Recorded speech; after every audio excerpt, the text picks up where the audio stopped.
살겠네. 야, 건물 공사 때문에 학생들 다 그만두고. 내 이제 망했다.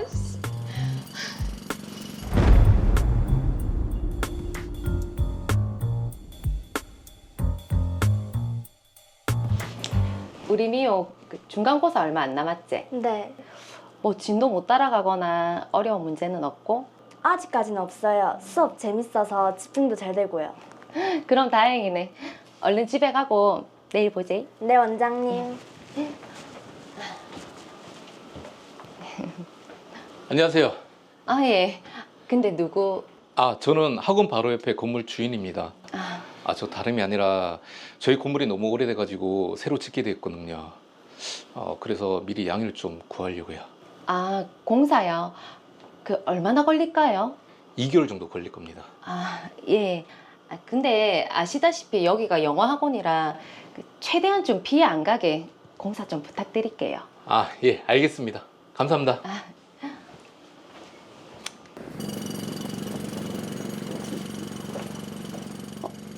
이게 무슨 소리고? 공사 소리 내가 말했잖아. 학원 옆에 공사하는데 시끄러워서 수업도 제대로 안 들리고 공부가 안 된다. 한 번씩 진동도 심해서 무섭고. 이 정도인 줄 몰랐는데. 원장님. 안녕하세요. 미호 어머니. 아니, 공사 소음이 이렇게 심해서 애들이 어떻게 공부를 합니까? 아니, 이거 무슨 조치를 좀 취해야 되는 거 아니에요? 죄송합니다. 최대한 피해를 안 주겠다고 했는데 제가 어떻게든 조치를 하겠습니다. 네, 그럼 가보겠습니다. 예.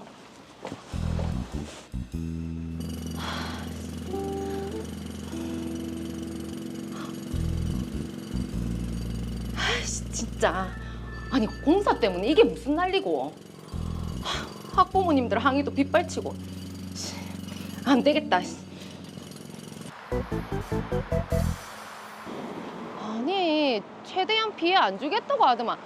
아니, 가림막도 하나 안 해놓고. 더 화가 나죠. 저기요. 저 옆 건물하고 원장인데요. 예, 안녕하세요. 아니, 지금 여기 공사 소음 때문에 저희 학원 피해가 이만저만이 아닙니다. 보니까 차단시설이나 가림막도 없이 공사하고 있던데 이거 너무하신 거 아니에요? 죄송합니다. 여기 공사 소음 때문에 그만두는 학생들도 있단 말이에요. 조치 좀 취해주세요. 네, 제가 공사업체에 말해 놓겠습니다. 정말 죄송합니다. 빨리 좀 조치해주세요. 네.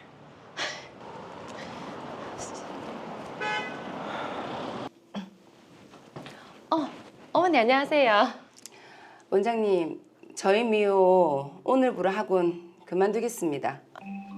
어머니, 갑자기 그만두신다고 하면 아니, 갑자기라뇨. 벌써 몇 달 전부터 공사 때문에 항의 드렸는데 아니, 뭐 개선되는 건 없고 애가 집중이 안 돼서 성적이 더 떨어졌습니다. 저희 미호 그만둘게요.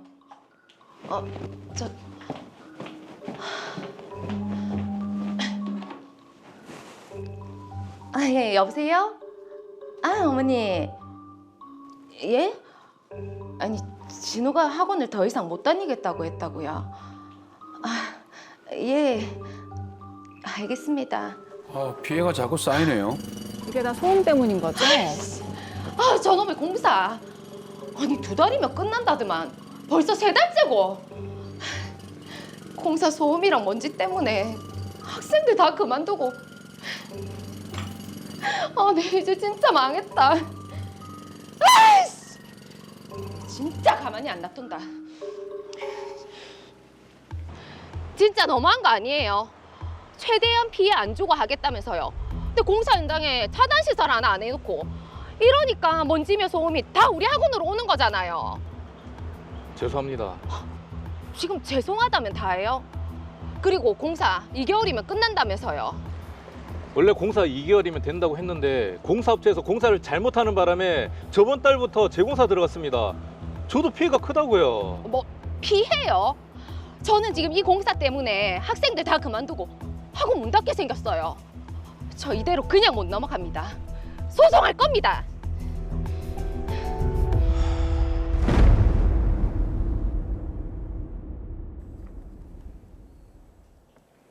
네, 옆 건물의 공사 때문에 지금 김하나 씨의 학원이 문을 닫게 생겼습니다. 아이고, 이걸 어떡하죠? 네, 이게 뭐 생계가 달린 문제니까 김하나 씨 입장에서는 굉장히 좀 곤란한 상황입니다. 빨리 좀 해결책을 제시해 드려야 될 것 같습니다. 사건 정리합니다. 덜로이어 사건 번호 제504호입니다. 김하나 씨는 학원을 운영하고 있었는데요. 어느 날 학원 옆 건물주인 최성호 씨가 찾아와서 건물 신축 공사를 한다며 양해를 구했습니다. 근데 공사를 시작한 지 한 달 후 공사 소음과 진동 등으로 인해 학생과 학부모들이 항의하기 시작했는데요. 이에 김하나 씨는 공사 현장을 찾아갔습니다. 그런데 가림막 등 아무런 차단 시설 없이 공사를 하고 있었습니다. 김하나 씨는 최성호 씨에게 조치를 취해달라고 했고 최성호 씨는 공사업체에 이야기하겠다고 했습니다. 하지만 공사가 시작된 지 3개월 후에도 소음과 먼지 등은 줄어들지 않았고 결국 김하나 씨의 학원을 다니고 있던 학생들 대부분이 그만두었습니다. 참다 못한 김하나 씨는 최성호 씨를 찾아가 공사로 인한 학원 영업 손실에 대해 소송을 하겠다고 한 상황입니다. 네, 하나 씨의 학원 바로 옆 건물의 공사가 몇 달째 이어지고 있어서 지금 피해가 큰 상황인데요. 자, 이승훈 변호사님, 이 사건 어떻게 보셨습니까? 네, 김하나 씨 너무 속상하실 것 같습니다. 그동안 공사장 소음과 진동, 먼지 때문에 고통스러웠을 텐데 이제는 생계까지 위협받고 있는 상황인 것 같습니다. 오늘 이 시간 김하나 씨처럼 인접 공사 소음으로 인해서 피해를 받고 있을 때에는 어떻게 대처해야 하는지 한번 자세히 알아보겠습니다. 네. 자, 우리 일상생활 속에서 인근 또 공사 때문에 피해를 입는 경우가 종종 있기 때문에 자, 오늘 이 시간 통해서 한번 제대로 짚어보도록 하겠습니다. 자, 일단 먼저 김하나 씨 같은 경우에는 지금도 이제 공사가 계속 진행이 되고 있는 것 같아요. 김하나 씨가 이 최성호 씨를 상대로 제기할 수 있는 법적 조치는 어떤 게 있을까요? 두 가지로 나눠서 생각해 볼 수 있습니다.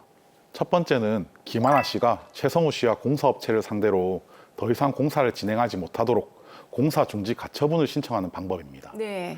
다만 법원 입장에서 볼 때 공사 중지 가처분을 받아들여줘서 아예 공사를 하지 못하게 해버리면 최성호 씨와 공사업체 역시 많은 피해를 입게 됩니다. 그렇겠죠. 그래서 법원은 공사 중지 가처분 신청이 들어왔을 때 해당 공사로 인해서 생명과 신체에 위협을 준다거나 혹은 중대한 피해 발생의 우려가 있어서 긴급하게 공사를 중단할 필요성이 인정되는 경우가 아니라면 사실은 인용 결정을 잘 내려주지 않는 경우가 많습니다.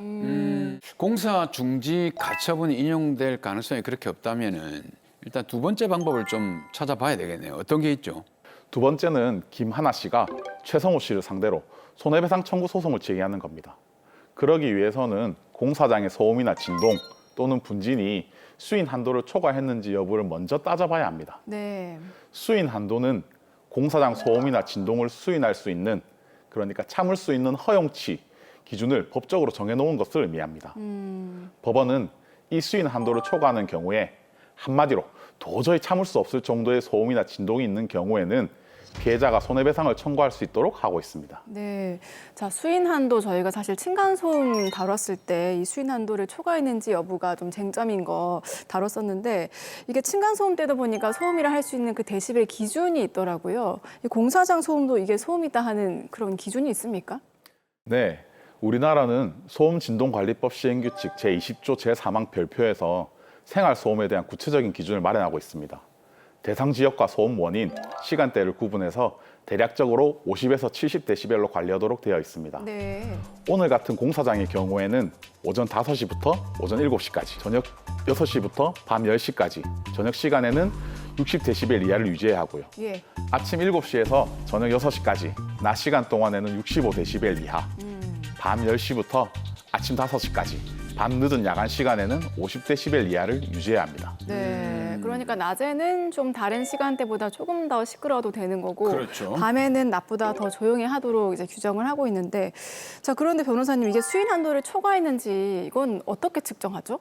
네, 오늘 사례처럼 이런 소음 관련 사건을 상담하다 보면 의뢰인들이 가장 많이 물어보는 내용입니다. 네. 요즘은 휴대용 소음 측정기가 있습니다. 인터넷에서 쉽게 구매하실 수 있습니다. 예. 이 소음 측정기를 사용해서 아침, 점심, 저녁, 밤 시간으로 나눠서 약 3분에서 5분 정도 소음을 측정하시면 됩니다. 오. 또 김하나 씨 같은 경우에는 학원뿐만 아니라 공사장 주변 가게나 다른 학원에서도 미리 소음을 측정해 놓고 사진이나 동영상을 남겨놓으면 소송을 진행하는 데 큰 도움이 될 수 있습니다.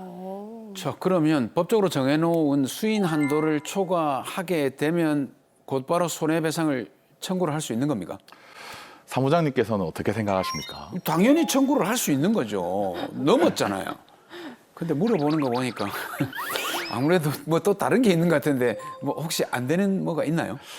네, 수인 한도를 넘는 소음이 발생했다고 해서 곧바로 손해배상을 받을 수 있는 것은 아닙니다.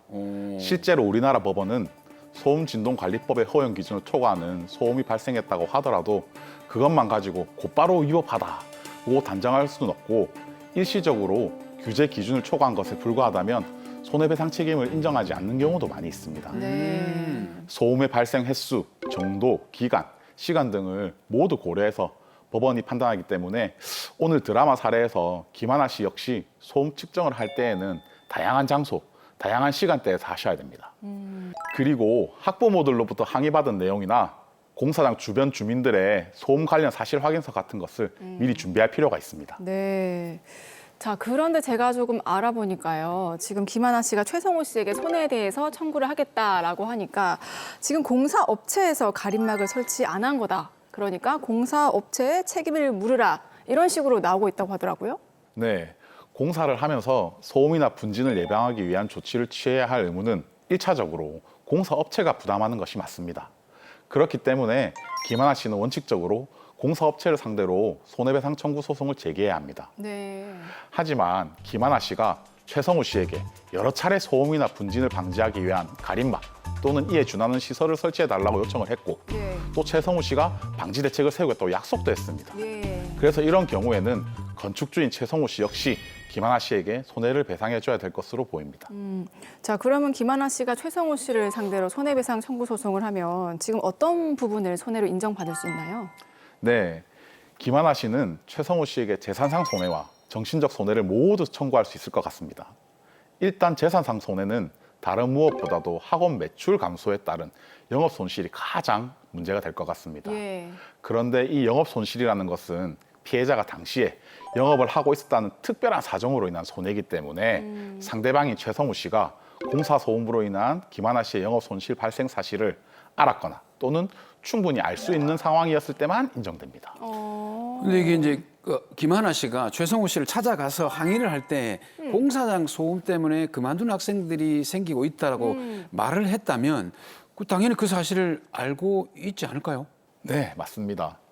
최성우 씨는 공사를 시작하기 전에 미리 김하나 씨를 찾아가서 양해를 구하고 자신의 건축 공사 개시 시점에 이미 김하나 씨가 학원을 운영하고 있다는 것을 잘 알고 있었습니다. 네. 그리고 김하나 씨가 최성우 씨에게 지속적으로 학원의 학생 숫자가 줄어들고 있는 것에 대해 항의도 했습니다.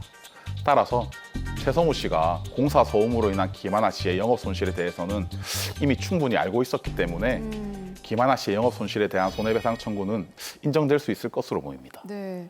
자, 그러면 영업 손실에 대해서 지금 손해배상 청구가 인정이 되면 손해액은 이게 어떻게 산정을 하는 건지, 그럼 대략적으로 금액은 어느 정도 나올 것 같은지 궁금합니다. 법원은 영업 손실을 산정할 때에는 실제 손해액만큼 인정해 주기 때문에 감소한 매출액 전부를 영업 손실로 인정해 주지는 힘들 것 같습니다. 실제 순이익의 감소분만 영업 손실로 인정을 해 주는데요. 그래서 김하나 씨 같은 경우에도 학원 수강생 감소로 인해서 줄어든 수강료 전체가 손해액으로 인정되는 게 아니라 학생 한 명당 순이익과 줄어든 학생 숫자를 곱한 금액이 영업 손실 손해액으로 인정될 것으로 보입니다. 네. 자, 말씀하신 그 부분이 지금 재산상 손해에 따른 부분인 거고, 그럼 정신적 손해에 대해서는 어떻게 산정합니까? 네, 오늘 드라마 사례와 같은 소음 피해는 법률에 규정된 기준을 초과하는 소음 때문에 발생한 것이니까 일종의 법률 위반, 즉 불법 행위에 의한 손해라고 볼 수 있습니다. 이런 경우에는 피해자는 당연히 법률 위반자에게 정신적 손해배상을 청구할 수 있습니다. 네. 다만 우리나라에서 이 소음 위반으로 인한 정신적 손해배상 금액은 일반적으로 100만 원에서 200만 원 정도로 매우 작은 금액입니다. 따라서 김하나 씨도 이와 비슷하게 인정받지 않을까 싶습니다. 야, 너무 적다. 참. 근데 지금 김하나 씨가 공사를 하고 있는 최성우 씨를 찾아가서 최성우 씨에게 손해배상 청구를 할 수 있다고 했잖아요. 네네. 그런데 공사를 하고 있는 사람도 책임을 물을 수 있다고 했으니까 공사하고 있는 업체에도 손해배상을 청구할 수 있습니까? 네, 물론입니다. 조금 전에 제가 공사장 소음으로 인한 피해는 불법 행위에 의한 손해라고 말씀드렸습니다. 네. 최성우 씨와 공사업체는 어떻게 보면 공동으로 함께 소음 발생이라는 불법 행위를 한 것으로 볼 수 있습니다. 네. 따라서 최성우 씨와 공사업체는 공동으로 함께 이러한 불법 행위에 대해서 책임을 져야 할 것으로 보입니다. 네. 자, 그러게요. 김하나 씨 참 피해가 큰 상황인데 최성우 씨뿐만이 아니라 공사 업체로부터도 이 손해배상을 받을 수 있다고 하니까 그나마 다행인 것 같습니다. 그렇죠. 그 공사를 하고 있는 주체죠. 건물 주인인 이 최성우 씨 입장에서도 보면 공사가 잘못돼서 2개월이었던 공사 기간이 다시 재공사를 하는 바람에 더 늘어나서 괴롭다라고 이렇게 얘기를 했거든요. 그렇죠. 최성우 씨가 이 업체를 상대로 뭐 손해배상을 청구한다든지 이런 방법은 없습니까? 네, 물론 할 수 있습니다. 일반적으로 공사 도급 계약서를 보면은 대부분 공사 기간이 명시되어 있습니다. 또 이 공사 기간을 지키지 못할 경우에는 지체 상금이 발생하는 것으로 기재되어 있는 경우가 많습니다. 네. 아마 최성우 씨의 공사 도급 계약서에도 이와 비슷하게 기재되어 있을 것으로 추측됩니다. 그렇다면은 최성우 씨는 공사업체를 상대로 지체된 공사 기간만큼의 지체 상금을 청구할 수 있습니다. 그리고 만약 최성우 씨가 김하나 씨로부터 소음, 분진, 발생에 대한 항의를 받은 후에는 이러한 내용을 공사업체에 알리고 또 가림막이나 이에 준하는 시설 설치를 해달라고 요청했는데도 불구하고 공사업체가 이를 무시했다면 최성우 씨는 김하나 씨에게 손해배상을 한 이후에 또 공사업체를 상대로 구상금을 청구할 수도 있습니다. 자, 마지막으로 의뢰인이시죠. 지금 공사 소음으로 고통받고 계신 우리 김하나 씨께도 한 말씀 해주시죠. 네, 김하나 씨. 공사장 소음 때문에 생계까지 위협받고 있는 상황인 것 같은데 일단 인터넷에서 소음 측정기를 하나 구매하십시오. 그리고 일주일 정도 아침, 점심, 저녁, 밤 시간대에 소음을 측정해 놓으십시오. 학부모들로부터 항의를 받은 내용이나 또 공사장 주변 주민들의 소음 관련 사실 확인서 같은 것들도 미리 준비하시는 게 좋을 것 같습니다. 그리고 여기서의 손해는 학원 수업을 수강하는 학생 감소로 인한 영업 손실과 정신적 손해가 될 겁니다. 그러니까 미리 학생 감소로 인한 순이익 감소분과 관련된 자료를 준비하시는 게 좋을 것 같습니다. 이런 준비가 어느 정도 된 다음에 최성우 씨와 공사업체를 상대로 손해배상 청구 소송을 제기하시면 될 것 같습니다.